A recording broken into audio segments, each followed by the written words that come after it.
السلام علیکم پیارے بچوں، آج ہم ایک نہایت خاص اور قیمتی خزانے کے بارے میں بات کریں گے۔ یہ خزانہ ہے قرآن کی پہلی سورۃ الفاتحہ۔ اس کا مطلب ہے شروع کرنے والی یا کھولنے والی۔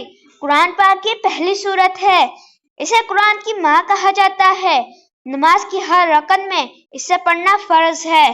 سوچو بچوں، دن میں 5 نمازیں، ہر نماز میں کئی رکعتیں اور ہر رکعت میں سورۃ الفاتحہ۔ کتنی بار ہم دن میں اس سے پڑھتے ہیں۔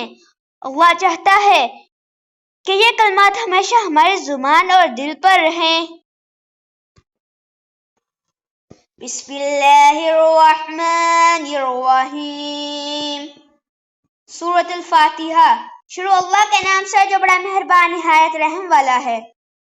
الحمدللہ رب العالمین۔ سب طرح کی تعریفیں اللہ کے لیے ہیں جو رب ہے تمام مخلوقات کا۔ الرحمن الرحیم، بہت مہربان نہایت رحم والا ہے۔ مالک یوم الدین، حاکم انصاف کا دن کا۔ ایاک نعبد و ایاک نستعین، تیری ہی عبادت ہم کرتے ہیں اور تجھ ہی سے ہم مدد مانگتے ہیں۔ اہدنا الصراط المستقیم، ہدایت دے ہمیں صراط المستقیم پر۔ صراط الذین انعمت علیہم غیر المغضوب علیہم ولا الضالین،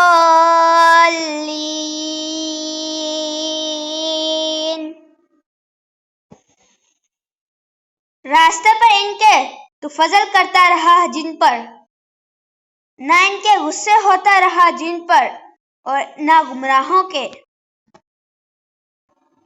سورۃ الفاتحہ کو ام القرآن یعنی قرآن کی ماں کہا جاتا ہے۔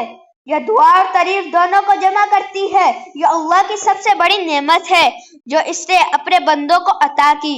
نبی صلی اللہ علیہ وآلہ وسلم نے فرمایا، نماز اس کے بغیر مکمل نہیں ہوتی۔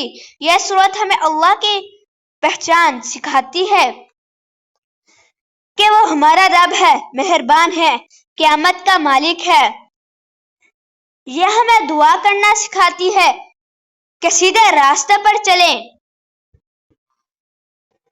ہم سورۃ الفاتحہ پڑھ کر اللہ سے دعا کرتے ہیں کہ وہ ہمیں سیدھا راستہ دکھائے، نیک لوگوں کا راستہ۔ بچوں، سورۃ الفاتحہ سے ہمیں یہ سبق ملتا ہے، ہر چیز کی تعریف اللہ کے لیے ہے، اس لیے ہمیشہ شکر گزار رہنا چاہیے۔ اللہ بہت مہربان ہے، ہمیں بھی دوسروں پر رحم کرنا چاہیے۔ قیامت کا دن آئے گا، اس لیے ہمیشہ نیک عمل کرنے چاہیے۔ مدد صرف اللہ سے مانگنی چاہیے، نہ کہ کسی اور سے۔ سیدھے راستے پر چلنے کے لیے ہمیشہ دعا کرتے رہنا چاہیے۔ اور ہمارے چینل قرآن کڈس ورلڈ کو لائک اور سبسکرائب کرنا نہ بھولیں۔ جزاکم اللہ، فی احسن جزا، فی امان اللہ۔